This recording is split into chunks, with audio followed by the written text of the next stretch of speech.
Ang sarap balikan itong mga, speech engagement ni Tatay Digong with the Filipino communities all over the world. October, 25, 2016 kaupo pa lang ni Tatay Digong and, we can somehow, resort to thinking if natupad ba niya yung kanyang mga sinasabi o hindi as compared to the, current administration. Here we go. For the second time, salamat po sa inyo. Now, let me just give you, if you hindi masyadong marunong Tagalog, ay nawawala ako minsan Buhay na buhay talaga yung mga tao, no? Hindi katulad dun sa ngayon na parang very blank yung mga mukha ng mga tao ngayon. I rumble on to just being a Bisayan, and then I forget, then I shift to English, and so may I just say that ganito ang ginagawa ko para sa bayan natin. Nung tumakbo ako ng presidente, siguro wala kayo doon, at that time you were here, I promised 3 fundamental issues sa ating bayan. One is graft and corruption. Tignan ninyo yung pinagkaiba, kay Tatay Digong, ayan, makikita ninyo. Walang teleprompter. Pero si Marcos Jr., kahit saan siya pumunta, dala-dala niya yung kanyang teleprompter. Ito talagang Ang analogy ko dyan is parang eroplano tayo na nandyan sa runway, bumubuelo na. Pero all these years, hanggang runway lang tayo, talagang hindi tayo naka-take off. Yeah, and one of the things that I blame for this entire whatever, Filipino thing lahat, is because of corruption has really pulled down the country considerably. Second I promised you itong drugs kasi mabigat na problema sa bayan. Ang third, criminality. Si ano ba to? Si Gretchen? Gretchen Barreto ba? Kamukha So, mag-umpisa ako sa graft and corruption.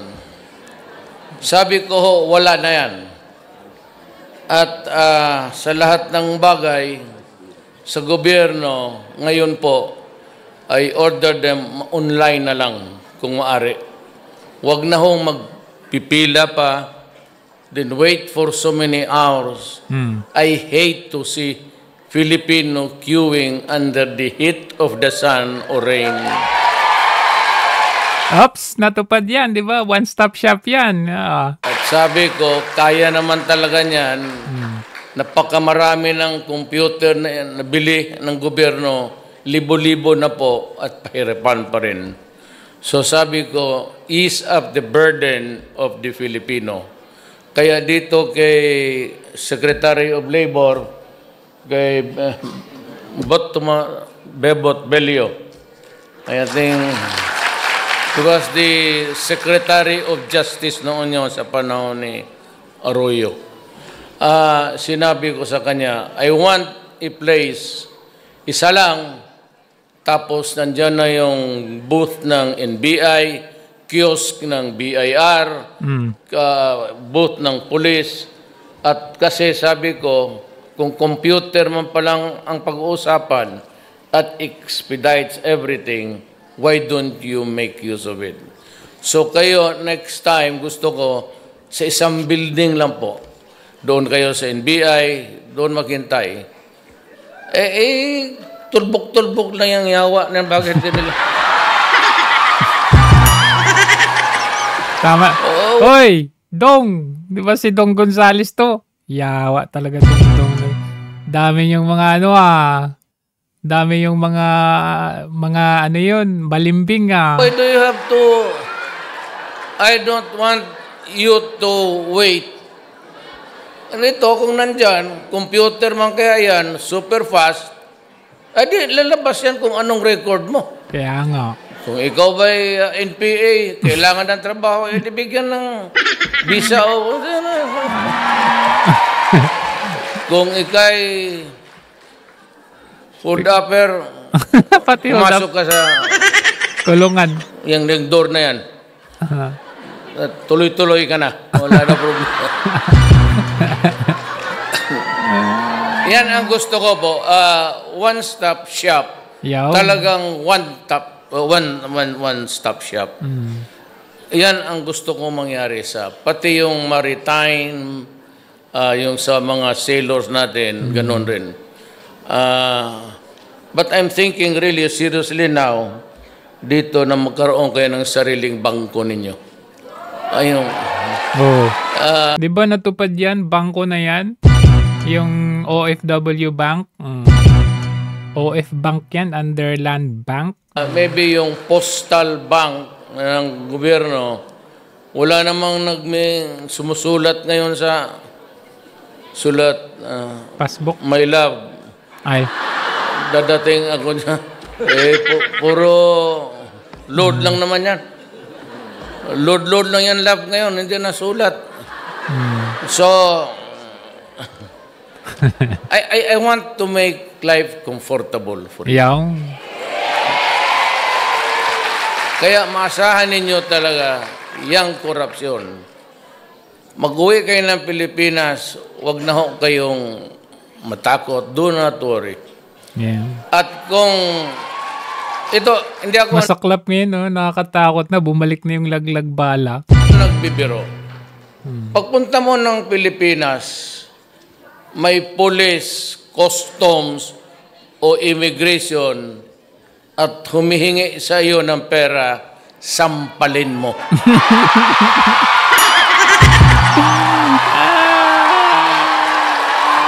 Sampalin mo. Tiga. Ito si ano to, Martin Dino. 'Di ba? Wala na, namatay na. Tingnan natin yung mga balimbing dito, Sabihin mo, Sampalin mo. sabi ni Mayor doon sa Japan Davao. pagpunta Japan. niya, putang inan huminti talaga ito.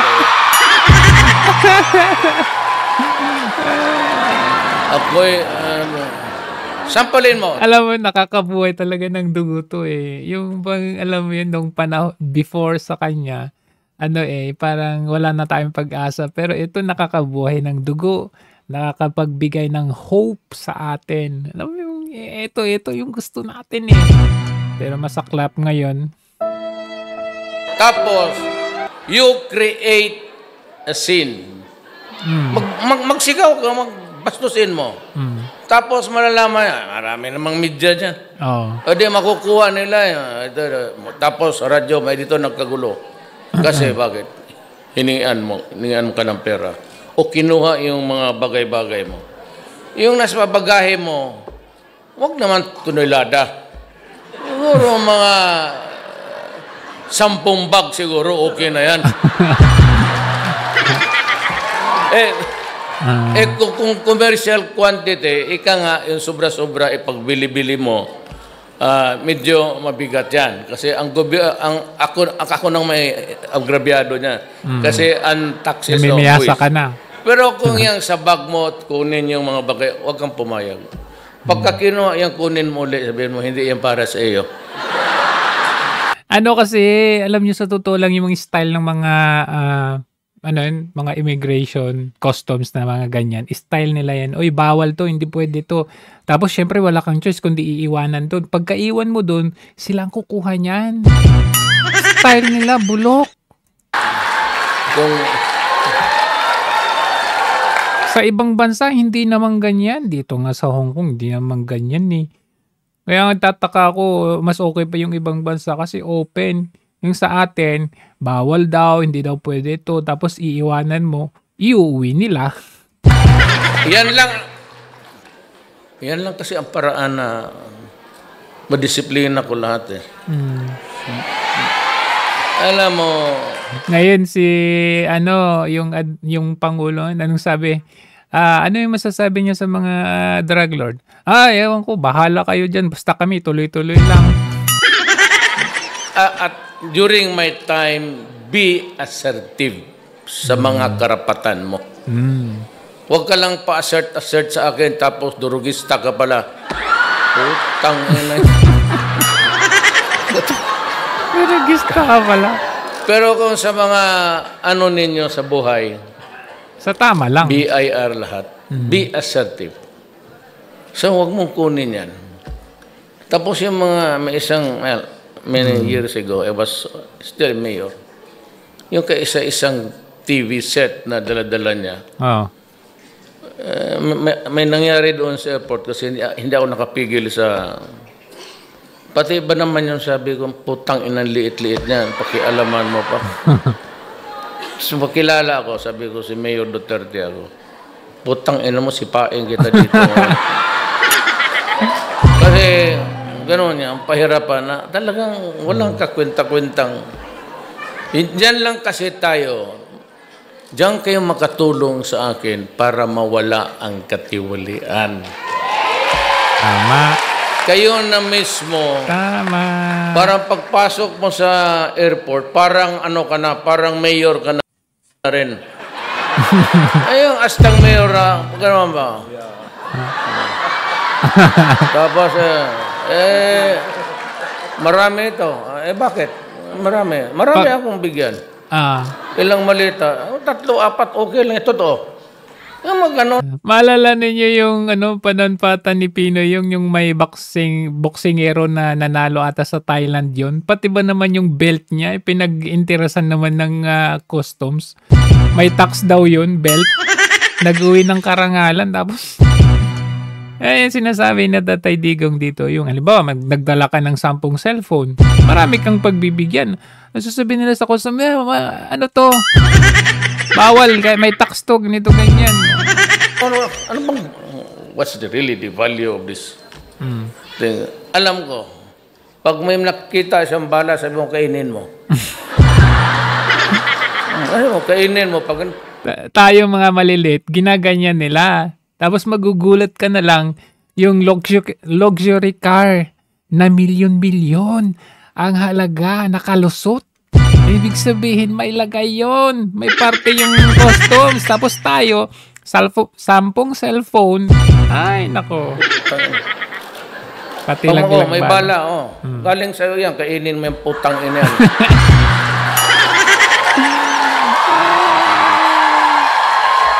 Pag hindi mo kainin kita buhay dito, just be assertive. Tapos kung sa publiko ka, create a scene. Uy, tama yun. Kaya nga naalala ninyo, laglag bala panahon ni Tatay Digong, nawala. Kasi may scene. At saka talagang binalaan ni Tatay Digong pag hindi nyo tigilan yan, pagtatanggalin ko kayo lahat dyan. Pero ngayon, wala man lang pronouncement ang Pangulo ngayon na wag yung pag meron pa akong makitang laglag bala dyan, walang pakialam. Alam yung ginagawa pa nila? Yung Bureau of Immigration, sasabihin pa, hindi, kasi talaga namang inaaminado yung mga nahulihan na dala daw nila yung bala na yan dahil sila ay mga nagfa-firing. Ba't ka magdadala ng bala sa airport? Yung magbula ka. Tapos sabihin mo bakit? Na ngayon, pag may number. Ngayon, sa Pilipinas, may PTB4 tayo.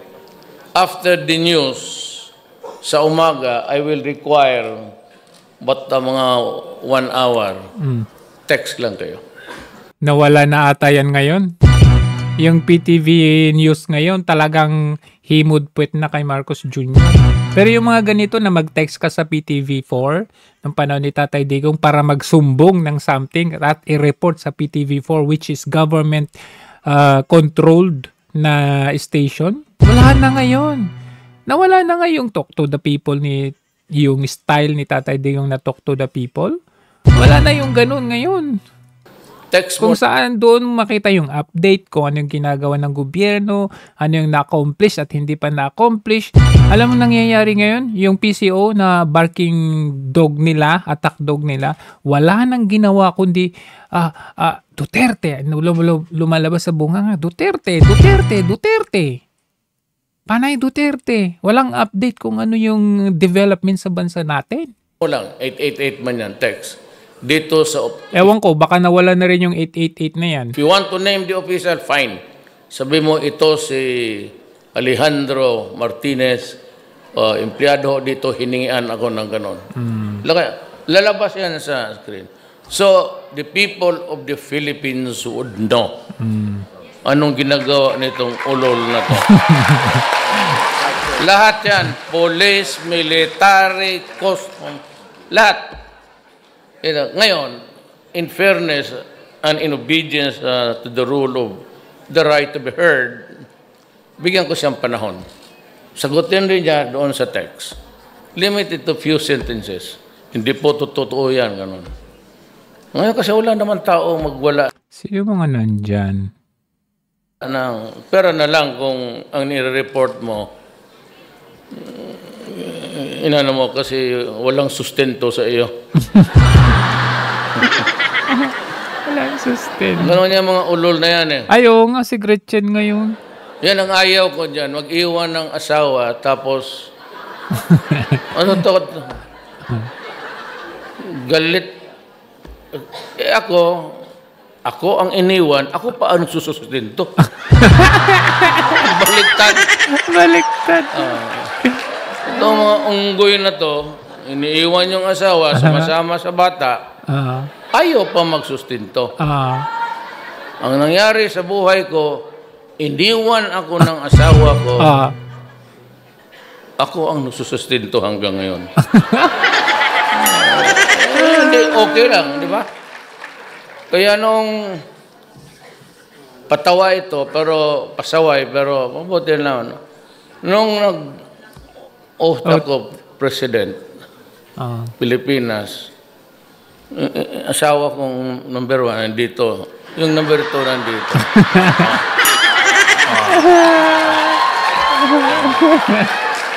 Saan ka nakakita na ganong style?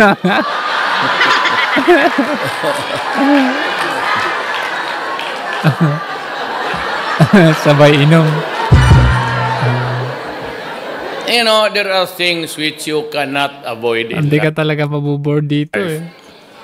But you have to be fair. Yan ang ginatang ko sa lahat ng bagay sa gobyerno. Just be fair to your fellow men. Ngayon, kung hindi mo talaga kaya yung sweldo mo, maliit naman talaga ang sweldo mo. Kaya sabi ko, ako po yung nagsisikap that we will earn more so that by the time, ito ang pangako ko. Pangako. At sana naman sa Diyos sa inyo, na ang pagtrabaho niyo sa labas hanggang dyan na lang. Next generation, Pilipinas na ang kanila. So, we will... Hoy, Dong! Balimbing! Go away with so many things, corruption, then drugs. Drugs. Alam na. mo, mayor po ako. At nung mayor ako sa Davao, alam ko ang problema ng droga. Kaya pa noon, binibira na ako ng human rights. Kasi naman po, sinabi ko, nung na-mayor ako, if you are a kidnapper here, staying in my city, if you are a hold-upper, kung wala ka namang magawa sa buhay mo, kung ikay poridorogista, get out of my city. Else, kayong taga Davao, alam niyo yan. Sabi ko talaga, umalis kayo, kundi patayin ko kayo. So, yan ang... Do not destroy the generations to come because I will not take it just like that. Ito kasi yung repercussion niyan eh. Nung mayor siya sa Davao, anong sabi niya? Kung durugista ka, get out of my city or else I will kill you. Ngayon, presidente siya, gusto niyang ano pang tawag doon, i-duplicate or i-magnify yung ginawa niyang model sa Davao sa buong Pilipinas. Nung time niya kasing mayor siya, pinapalabas niya or umalis ka dito kung ayaw mong malagay sa alanganin. So yung mga durugista na ayaw magbago nung panahon niya doon sa Davao, ayaw magbago, lumabas sila sa labas ng Davao. So yung mga durugista, instead na sa Davao sila magkalat, sa mga karatig bayan, karatig lugar sila nagkalat. So meron yung iba pumuntang Cebu, pumuntang Iloilo, yung iba as far as Maynila. So nadala doon yung mga, kasi one of the notorious places ang Davao dati, pero dahil kay Tatay Digong umayos, di ba? So wala silang choice kundi lumabas ng Davao. Ngayon presidente siya. Do not destroy my country or I will kill you. Ngayon saan napupunta itong mga to? Di ba dati sa Davao pinapalabas niya? So sa buong Pilipinas na ang magnitude nung drug war niya, sana sila pupunta. Yung mga may kakayahang lumabas ng Pilipinas, lumabas. Kagaya yung mayor dati ng Iloilo, na ngayon ay pinabalik ni Marcos Jr. Yung mga walang kakayahan na yung mga walang kakayahan, syempre sila lang ay nasa baba, di ba? Either magbago sila or lalaban sila. Yung mga lumaban, of course, na napatay sa engkwentro. Yung mga nagbago, ayan, nakikita ninyo yung mga testimonials ngayon na dati ang payat-payat nila, dati nakulong sila, pero ngayon ang lulusog na nila, yung iba ngayon naging OFW na, naging successful na. So ganun ang epekto nung drug war ni Tatay Digong. Tumahimik ang buong Pilipinas. Talagang ihiritan ko kayo. Sa Davao, we progress not only by leaps and bounds, but we overtook all cities sa Pilipinas in the early stages. The growth rate was about 4. We're hitting 7 at one time. Kaya lang, there's always a limit sa space pati ang pangyayari sa bayan natin. But we were the highest. Ngayon, ganito rin sana ang gusto kong mangyari sa Pilipinas. Early on, I gave the same warning. Na huwag ninyong sirain ang bayan kong Pilipinas kasi hindi ko matanggap yan. Talagang papatayin kita. At huwag ninyong sisirain yung mga anak namin kasi yun ang magsubo ng lugaw kung ako'y inutil na. The reason why we protect children is because pagdating natin sa edad, sila na yung bibili ng medicine. Hindi naman tayo. Sila na yung magpakain, oxygen, hospital, lahat. Future. So we take care of them. We gave a premium, importansya talaga sa tao. Ngayon, itong mga kalaban ko, kami sa local, ayaw nila. Yung nag-umpisa talaga ng garbage na yan, sabagay, yung iba totoo. But hindi naman lahat. But anyway, kung saan dyan ang totoo, hindi. Basta sinabi ko, ayaw ko. So, that started itong druga-druga, tapos patayan. Noong nagpresidente ako, alam ninyo, sa totoo lang magprangkahan tayo. Tignan ninyo ako sa mata ninyo. It was not until I became the president na lumabas na ang totoo sa bayan natin.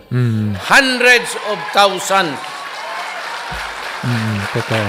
Pati ako natulala. Alam ko sa Davao problema, but when I started to squeeze everybody, lumabas ang totoo. The naked truth was that we are a nation na napakaraming addict. Totoo yan. Nagulat nga siya totoo lang kasi nung nasa Davao siya, sabi niya in 3 months. In 6 months pa nga, or in 3 months. Pero nung umupo na siya ng presidente, syempre intelligence, nakikita niya lahat. Yung mga datos, yung mga records. Gulat siya. Kasama pala mga mayor, mga general, mga pare. itong Amerika, itong mga EU, itong mga progressive countries, they kept on hammering the issue against me. Sabi nila, marami na 3,000 na daw ang patay. Hindi na lang inisip ng mga ulol na to. Kaya tignan ninyo, pinagdiskita na siya ngayon dahil effective yung, grabe, nakakalungkot talaga. Kung sino pa yung totoong nagserbisyo, may malasakit, siya pa yung pinadala doon? Putang ina nila.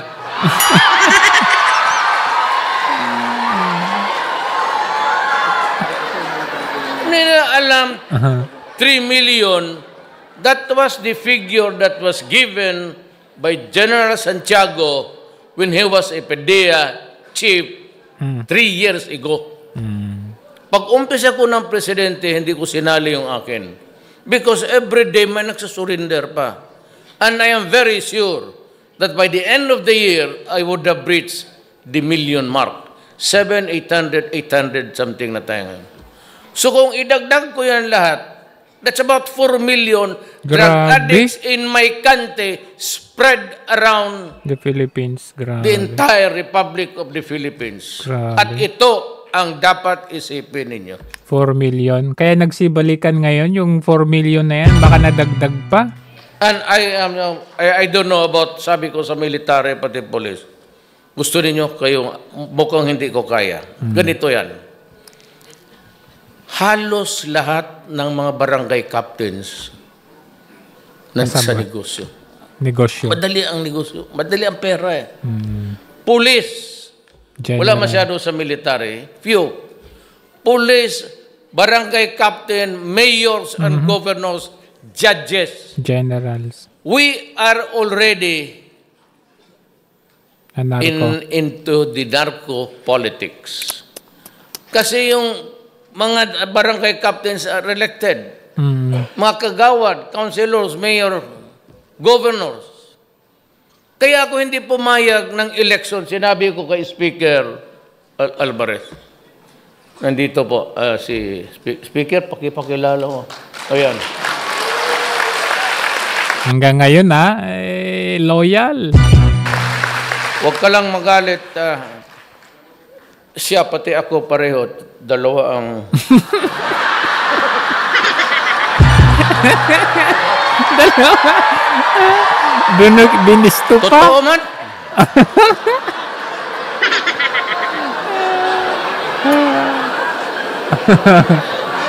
What am I supposed to do with 4 million? 3 mil lang ang namamatay. Tapos yung garbage, you were around during the campaign. It was never an issue against me about drugs.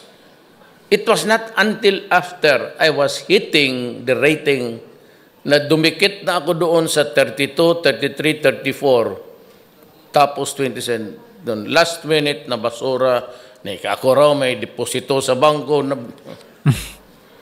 Kung may deposito akong billion, ba't pa harap kayo dito?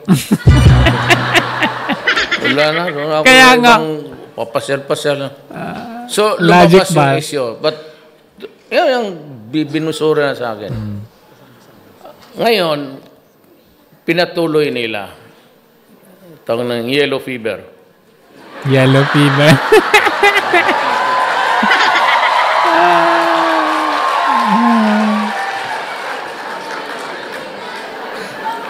Ang problema nito, ulitin ko, ayaw ko kasi makipag-away. Tarantado itong mga Amerikano na to. The Americans are really a bully. Yang sa Bisaya, daog-daog. Si Obama yung presidente dito ng time na to. Tagalog, api-api. Maapi-api itong mga yawa na to. Ang unang bumira sa akin, isang lalaki, based in Manila, sa human rights. Sino yan? Niwawarningan ako. Pinagpasensyahan ko lang. Okay lang. Sabi ko. Bagay, totoo naman.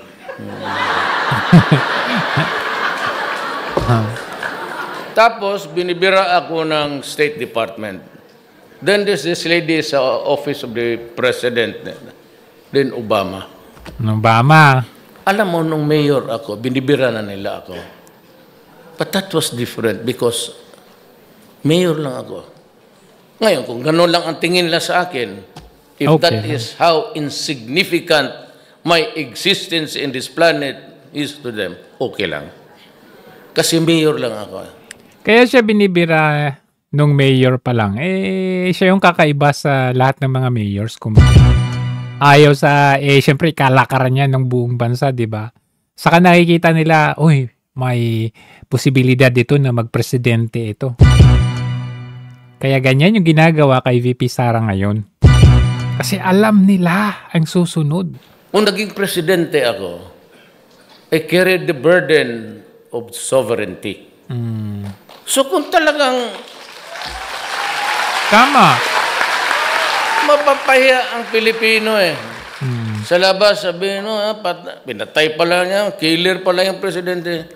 Baski na yellow yan o blue or black. Mapapahiya yan in public. Mas lalong magalit nga tuloy sa akin. But then, it put everybody in a very awkward position outside. Dito sa Pilipinas, sige, bakbakan tayo, politika. Alam niyo, alam kayo, mga taga, alam niyo, basura lahat yan. Okay lang. But to chastise me, to reprimand me, tapos takutin ako, dito ako pumutok, kaya ako nagpuputang ina. Alam niyo bakit? Alam niyo kung bakit? Deserve niya, alam nila. niyo kung bakit? Binabastos kasi tayo. Tama. Pag sabi na, minamalit. Human rights, like to remind the president that if there's a Who you? one of those violation, he can be tatakutin pa akong ipakulong. Putang ina, kulong. Ikaw, putulan ko ng ulo. Kaya tingnan ninyo, ganyan sila, laki talaga ng galit nila, grudge nila kay PRRD. Kaya nakita ninyo nung hindi na siya presidente and we were expecting na itong si Marcos Jr. kaya sinuportahan din ng karamihan dahil siya ang magpuprotect kay PRRD. Only to our dismay, baliktad, siya pa ang magkanulo pala kay PRRD. For all of those na laki ng utang na loob ng pamilyang Marcos sa kanya, siya pa palang magkanulo. Alam nyo, mas better pa, mas madali pang tanggapin na ang nagkanulo kay PRRD ay si Lenny. Kung halimbawa, alam mo, kung alam pala natin, di si Lenny na lang. Diba? Dahil ayaw nyo naman kay Isko, o di si Lenny na lang. At least kung si Lenny ang naglagay kay PRRD sa ICC, mas okay matanggap yun kasi alam natin kalaban eh. Pero yung taong pinakain mo, yung taong tinulungan mo, pinalibing mo yung tatay doon sa at kung kaibigan mo pa, siya pa ang tatraidor sa'yo, napakasakit no. Tapos sabihin pa, then we'll begin to cut aid and assistance. That's a demeaning statement. Para akong aso na unleash, na magtapon sila ng pandyan, pipigilan ng aso. Ako naman, tahol ng tahol. Ay, si Marcos yan. Si Marcos yan. Aso ngayon, puppet. Tapos yun ang gusto ng mga mga yawa, mga puta. Nako.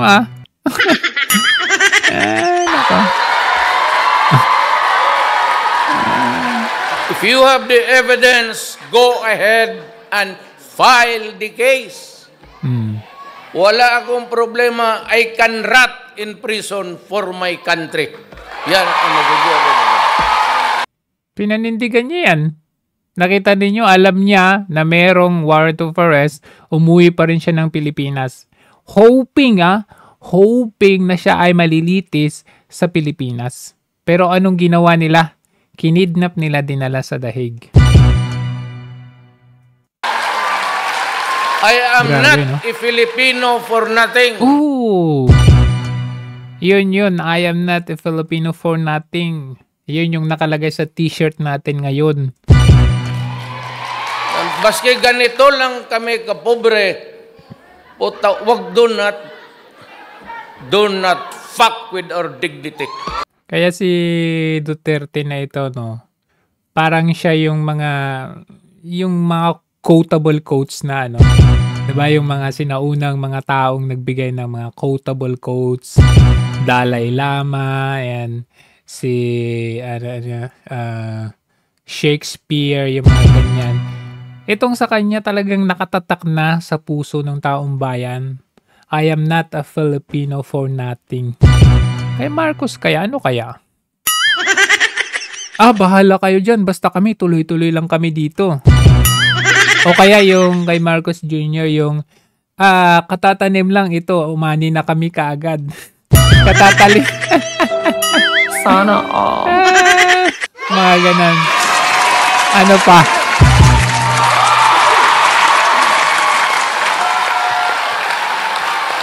Sabihin nila, si Duterte is not a statesman. He behaves like a hoodlum. Tama ka. Ulol ka pala eh. Ngayon mo lang nalaman? Ngayon lang nalaman? Ganon ako, ganito, ganon. Hindi na bali, basta ganito yan eh, para sa lahat. And this is really for all of you Filipinos. Nakakamiss yung mamang to. Nakakamiss yung ganitong leader. And for the entire world.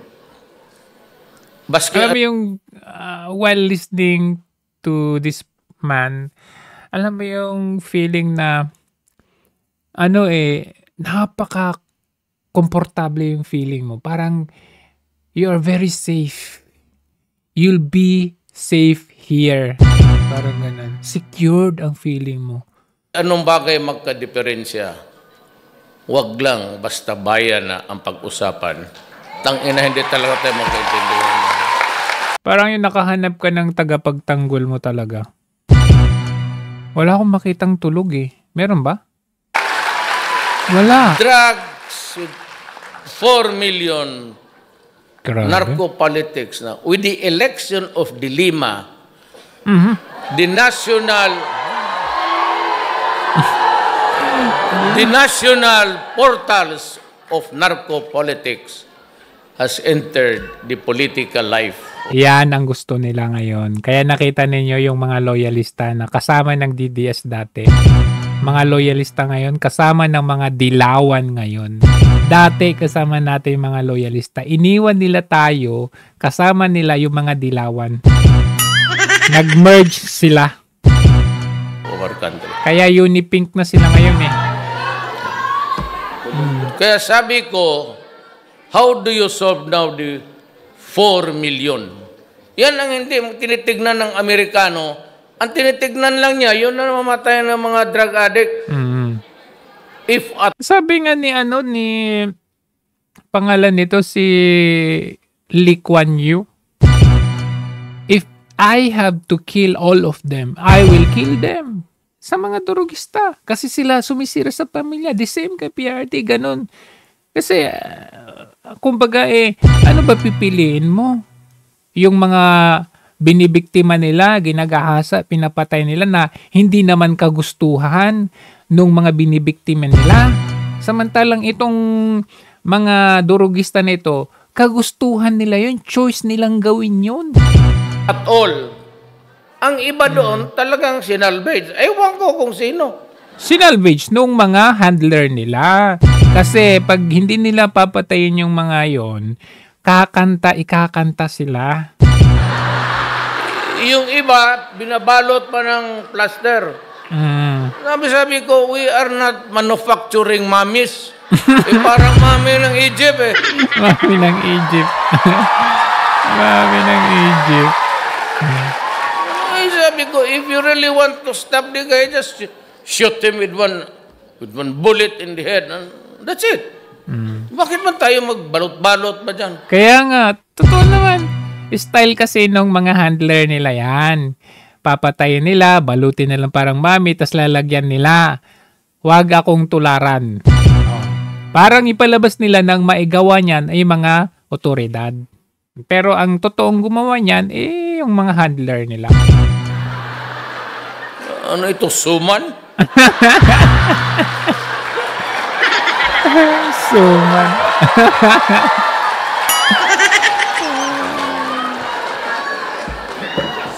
Kaya ako maligaya kasi wala man akong ibang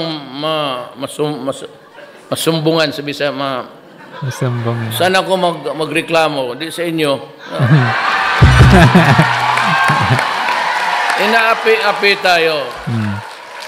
But you know, in the course of my Sabico separation, it is provided in the Constitution. Section 7, Article... wala na. Sabi doon, our country must formulate an independent foreign policy. Tama. Ayaw ko dyan. Kasi yung mga Amerikano nandyan, sabihin naman ng mga militar, sir, kailangan natin ng equipment, gano'n. You know, sabi ko nga sa military, I am not a wartime president. Remember that.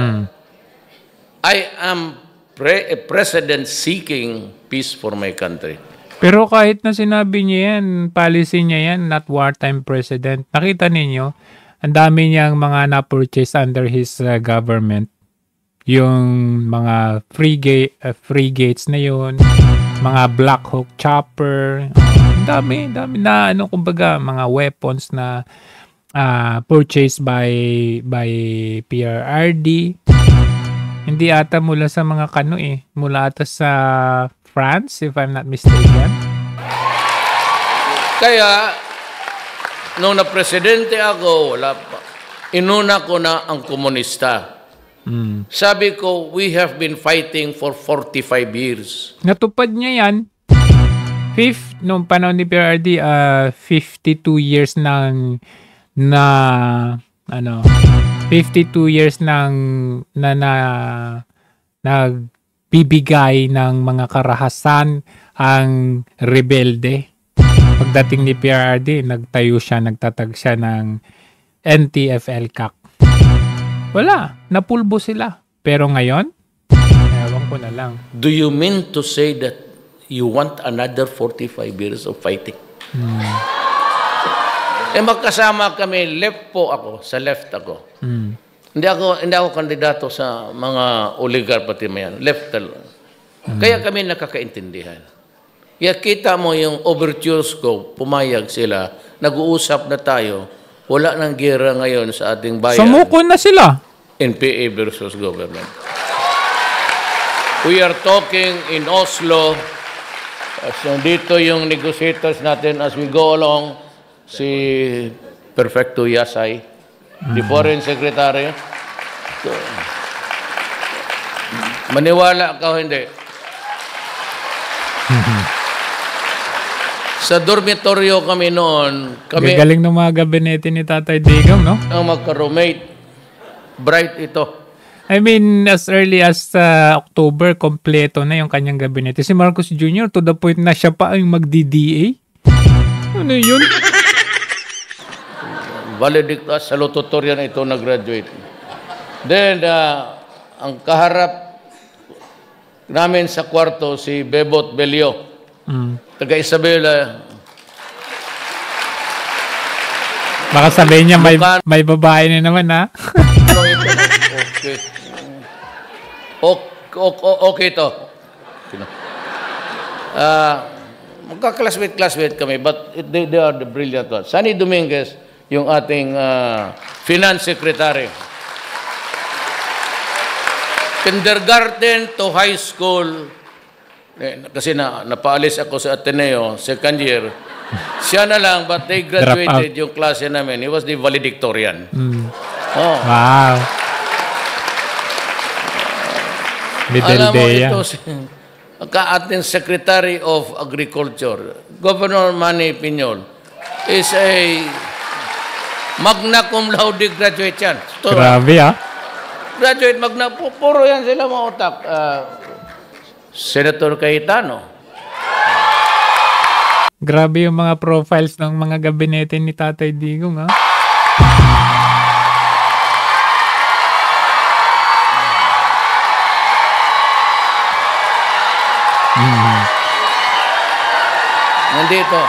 Nandito si Ma'am Lani, mayor ng Taguig. Asawa niya, Ma'am. Tama, maganda si Ma'am. Gwapo si Cayetano. Pero kung ako kasing gwapo niya, ako. Ubos. Ubos. Pacquiao, ibig sabihin. Pacquiao.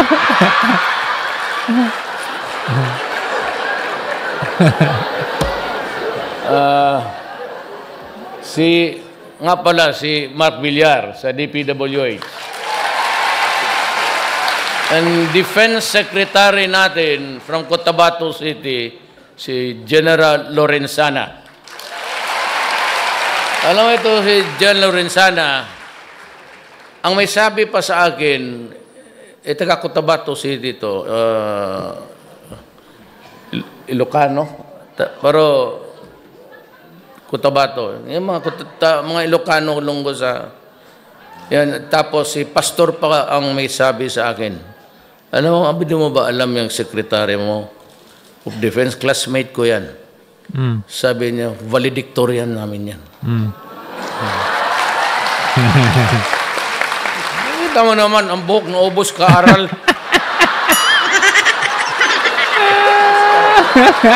Naubos ka, aara. Si Secretary Pernia ng NEDA, right, from UP. And, totoo lang ha, hindi ako nang kilala nyo, Art Togade. Ang galing niya mag-introduce sa mga tao niya, no? Hindi kagaya ni Marcos Jr. na bubulol, nababangag, hindi niya alam kung abogado ba ito o hindi. Mga Classmate ko sa San Bernardo, valedictorian namin. wow. College of Law. 1972.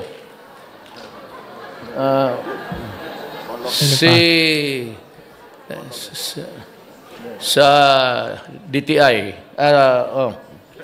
sa Go Negosyo. Medyo ito yung Go negosyo. and si Midildea. Senator Estrada. Senator Estrada. Estrada. Ang ating national security, pareho yan sila, Estrada yan, basta ganong muka, pareho yan sila. Si Gerald Esperon, ang national security advisor ko. Si cabinet secretary, si June Ivasco. Alam mo, istorya nito, June Ivasco, pati isang pare nagagong Sa rebelde. sama niya Father Sa left daw. dalawa ito silang pare. Piskal ako noon. Nahuli ito ng military sa Libungan. Cotabato, no. Nagplenom-plenom ito sila, natsambahan. Ngayon, ako yung piskal, ako yung inquest, ako lang yung nag-iimbestiga doon ng takot kasi lahat ng sa rebelde.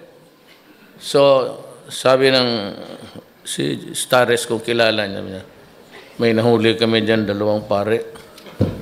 Tapos sabi ko, sa harap talaga ng piskal yan kasi yung affidavit. Ito bang sinasabi mo dito? Totoo to? O sabi, salvage na lang namin. Walang kwenta mo. Tangina mo, pare. Salvage daw. Padre Tison, isa maliit. Sabi ko, pare. Tapos sabi ko, taga saan ka? Sabi niya, taga Maribuhok ako. Bohol, Maribuhok. Taga roon yung lula ko sa tatay ko. Baka pinsan ko po yung mga gago ko. Sa salvage. Sabi ko, din ba't mapatay? Hayaan mo na lang. Mabait pala si Tatay Digong. Sabi nila, mamamatay tao. So, nung nanalo si Kore, wala silang trabaho, pumunta sa akin, naghingi ng trabaho, binigyan ko naman. Sabi ko dyan, technical assistant. Eventually, he became my chief of staff. Wow. Then, to become the mayor of Mariboc for 9 years. Wow. Tapos sa cabinet na. Star-studded ito sila. Hindi Grabe, no? Kapag pala ito na salvage si John Evasco, di wala. Di siya magiging star-studded. Kumbaga, there is this one guy, Duterte, gave a chance. si Andanar, San Andanar. Panelo. So, ang ating gwapo na congressman sa Bohol, Arthur Yap. Tumindi ka muna. Kayo ang taga Davao, if you remember, pastor ito siya sa Victory Chapel, taga Davao. Pastor Erne Abella. Ito si Energy, si Alcose. Si Wanda Teo ng ating Wanda Teo, di ba na-issue yan? tourism. Tulpo. Si Sal, ito yung abogado ng mga artista. At ito, kung gusto mo ng chismis kung ano nangyari talaga. Dito ka, Sal, tumidig ka nga. Abogado ng artista. Itong si Sal, hardworking. Yumaman lang ito sa mga away ng mga artista. Yung kasawa. Yung magkakaso-kaso. Ako po ay ordinaryo lang, kagaya ninyo. 75, 76. 75. Hindi naman masyado ako nagmamadali. Palakol. I finished my high school 7 years. Hindi nagmamadali. Sabi ng nanay ko, Rodrigo, matapos ka kaya? Sabi ko, wala man tayong pagmadalaan dito sa buhay na to. Sige lang, bilyar. Bilyar. Kasi nahuli pa ako ng nanay ko, yung talagang takot, pinalo sa... Ganon. Kaya yung nanay ko... What an irony, naging presidente, yung mga valedictorian, gabinete niya.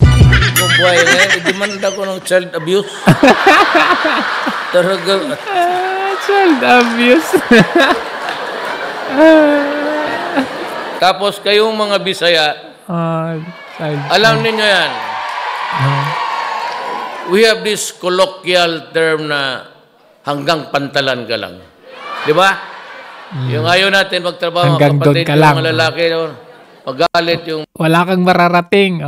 Tapos ito narating niya, presidente. Tatas, ikaw, hanggang pantalan ka lang. Di ba? It's a colloquial or idiom developed on the idiomatic years. Expression. Sabi ng tatay ko na, ikaw, chikang anak ka, hanggang pantalan ka lang. Sabi ko, sige lang, basta bayaran lang ako sa kanakarga ko, okay lang. Kargador. Pero sa totoo lang itong lahat na nakarito mga gabinete. Tugadi, ito bilyonaryo na to. Huwag sabihin magnakaw pa ito. Bilyonaryo ito. College of Law pa kami. CEO na yan ng Delgado. Wow. Shipping. Puro mayayaman. Yasay he is a professor sa Western Side sa Hawaii University.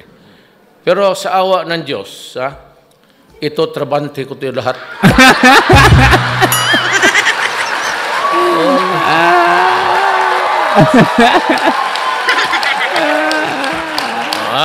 Gaya ng sa law school kami.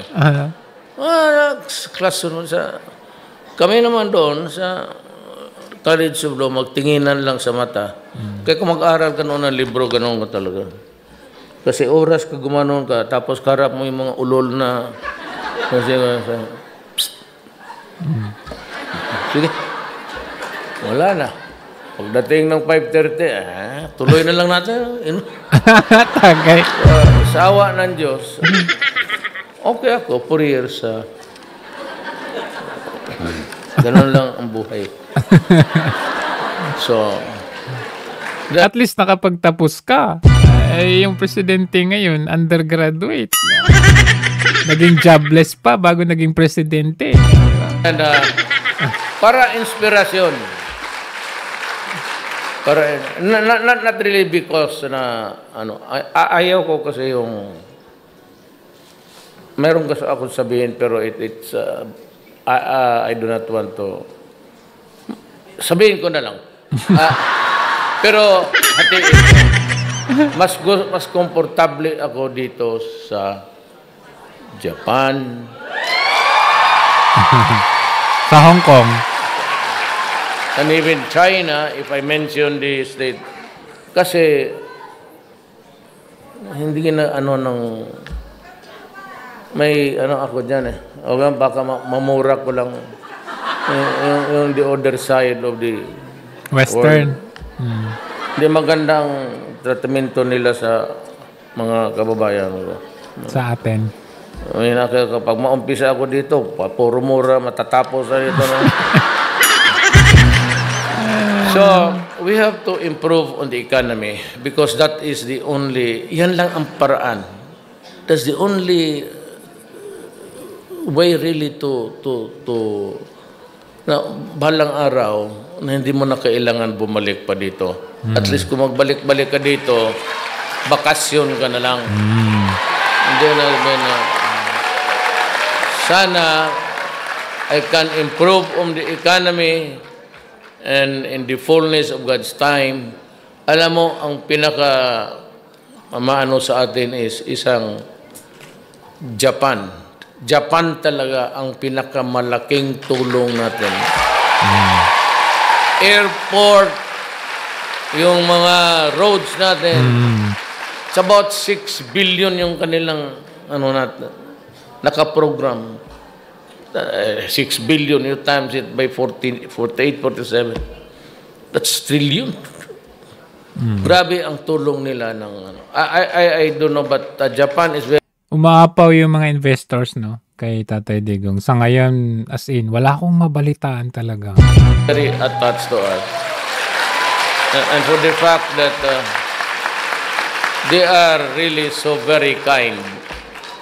Wala akong maano sa Japanese people except. So in return, kaya tayo ng mga Pilipino, pag napunta sila doon, gusto ko nga iyang protektado sila. Ayaw. Good. Ngayon po, pwede ka nang lumabas. Kasi ang ayaw ko, lalo na yung iba, is nagtatrabaho kayo dito, nagpapakamatay kayo sa pagod para kumita lang. Pagdating doon, padala ninyo yung pera ninyo, either gamitin ng isang ulol at i-hold up yung mga, ito, yung student, i-hold up. Yan ang ayaw ko. Kaya yan kasi ang hindi ko talaga matanggap. Kaya sa Davao, ikaw mag-rape ka ng 1-year-old, nagsibalikan ngayon yan. Rape ka ng 18 months old. Wala na tayong pinag-usapan dyan. Okay, yung taga Davao. Ngayon, pinagtatanggol ng mga loyalistang Dilawan. Pagka ganon ang estilo mo sa buhay. Wala silang say dyan sa, alam ba, na yung nag-asa sa Boracay, yung nag-asang 1-year-old, 4-year-old. Ay, sos. Yung ginang-rape ng, caution flies. So, gusto ko nga ibalik. Gusto ko naming ibalik eh. Ganito yan eh. Para maintindihan ng mga putang ina. Pero walang itong pare, pero hindi sila kasali sa putang ina. Alam mo, hindi naintindihan nila. Sabi nila, Duterte, may death penalty noon. Wala man nangyari. Ganon rin. Bakit mo gustong ibalik? Ulol. Hindi ka naman tarantado. Hindi ako ang presidente noon. Tama. Makes sense. Kasi kung ako ang presidente noon, wala tayong pinag-uusapan dito. Eh, kasi wala daw nangyari. Mayroong death penalty. Ginagamit yung utak. Ilagay mo ngayon yan. Eh, sabi nila, hindi na, kasi marami na ngayon. Sa kulungan, 1,000. Hindi, mag-ihaw tayo mga 5 araw-araw. Mag-ihaw. Problema niya. Mag-ihaw daw. Totoo. Yun no, ganito yan. I will end because mayroon pa akong marami. Ayaw nilang mag-end kay Marcos Jr. sa pinapanalangin sana. Kailan ba ito matatapos? Kasi kakahiya naman, pahintayin sila. Ganito na lang. Kalimutan mo na yung Universal Declaration of Human Rights. Kalimutan mo na yung batas natin. Let's just yung pinanganak ka sa mundong ito. Tapos trabaho ka. Pamilya mo, grade 1 pa lang, alam ko tatay ko noon mag-loan. Ang nanay ko to her retirement days, hindi dying days, maghihiram pa yun ng 5-6. Lahat ng pulis, maestra ngayon, pati army, naghihiram 5-6. Tapos maubos na yung pera ko, halos hindi ako kakain. Tapos i-rape mo kasi drug addict ka, siraulo ka, patayin mo. Tanungin kita, gusto mong mabuhay? What gave you the right to rape and kill my daughter?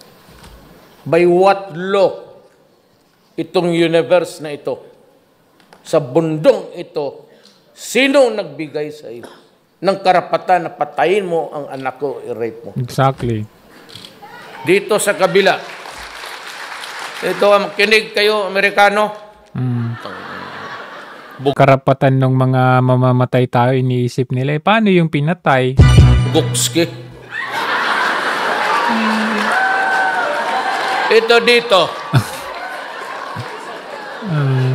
Anong kasalanan ko sa iyo? Kayong mga gangster, kayong nasa Pilipino na kinig, yung mga putang ina ninyo, kinig kayo mabuti. Kaya kayo namamatay, ganito. Anong kasalanan ng Pilipino?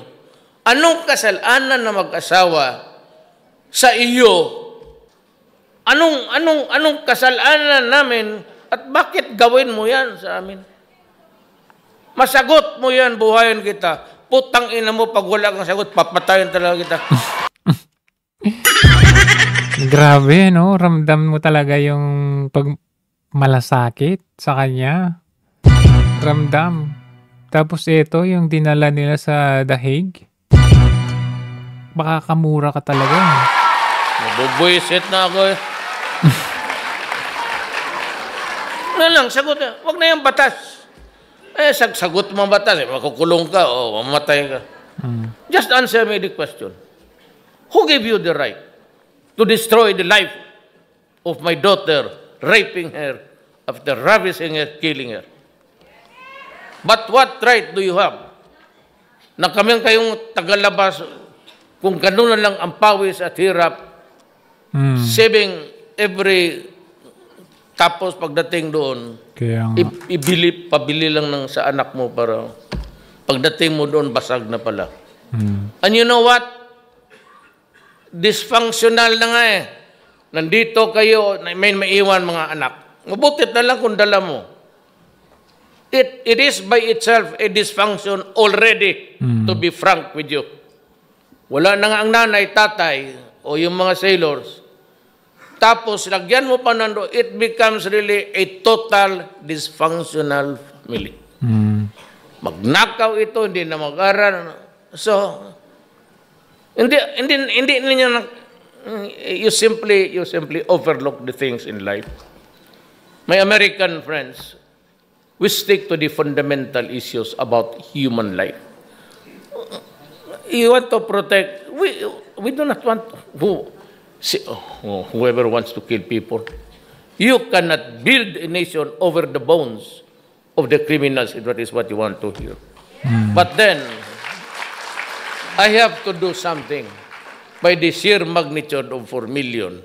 Instead of helping me, you are criticized, you chastise me publicly, insulting, because as a matter of fact, every time you mention about human rights violation, there's always a few words added, and that is the assistance. You can have it. It's all yours. We will survive. I'm sure I would be a villain to... Ngayon lang... Dinadaan-daan nila sa mga assistance, foreign aid, para mahawakan sa liig, pero ayan ni Tatay Digong, sa inyo na yan. Maybe at this time, not all Filipinos would took note too kindly about my stand.